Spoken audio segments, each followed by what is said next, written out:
Hey guys, this is Comic Uno, and today I'm doing a movie review for Guardians of the Galaxy Volume 2. And of course, with my movie reviews, usually I do a non-spoiler portion and then a spoiler portion. So I will warn you when the spoilers come. But let's start talking about the movie. So, overall, I had fun with this movie. It obviously has a lot of comedy, just like the original Guardians of the Galaxy. Beautiful action, love the colors of this film.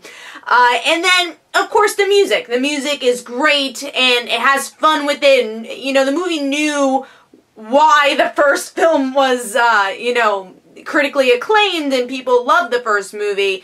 But the biggest problem of this film is the pacing. Oh god.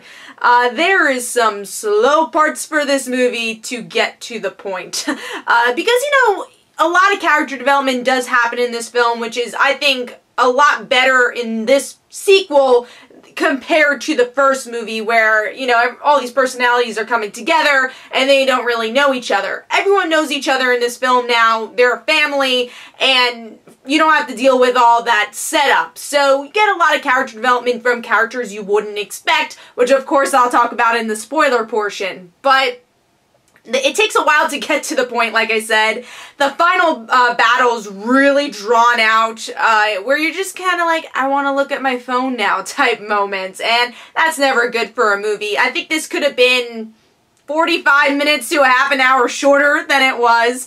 And also, it doesn't really give you anything new to the Marvel Universe, kind of similar to, like, Doctor Strange. Well, Doctor Strange actually did give new stuff, but there wasn't as many, references or importance as the first movie, because the first movie you had the Infinity Stones, Thanos, and all that fun jazz, and of course the introduction of these characters to the universe and opening up the galaxy a bit more. But this movie, it's kind of all the same thing from the first one. I didn't feel like that oh my god moment. It's like, that just happened, I can't wait for more films in the Marvel Universe. I think if they dropped like a Captain Marvel bomb, then that would have been like, oh wow, I can't wait. There wasn't really any of those moments, but there were small Easter eggs that, again, I'll talk about in the spoiler portion. So overall, like I said, character development-wise, this is a fun film. It's a funny film. Music is great, but yeah, this movie needed to be a lot shorter. So I'm going to overall give this movie 3.5 stars. Now, moving on to the spoiler portion. Like I said, I enjoyed the character moments here, especially the more minor characters from the first film that actually get a good backstory, like Nebula.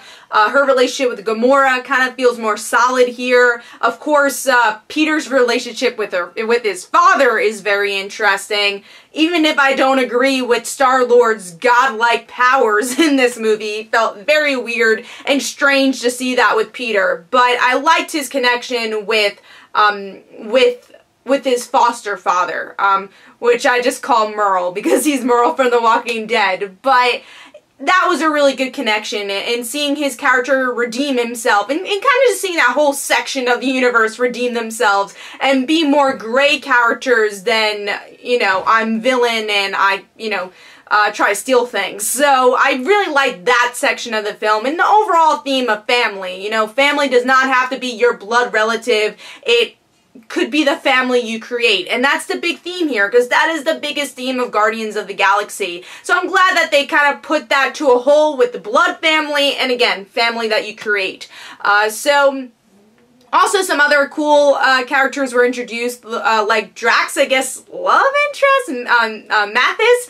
I thought she was a cool character. She was fun comedic relief, but also she had some good moments with Drax to kind of flesh out his character more than just the comedic relief. And then you have Baby Groot, who's kind of used as like a promotional tool, but he's so cute and amazing in this film. And then Rocket also just obviously plays off of Groot's comedy, but also you get to see a little bit more from him, that he's kind of questioning his personality and his harshness to other people, especially with that teardrop by the end of the film.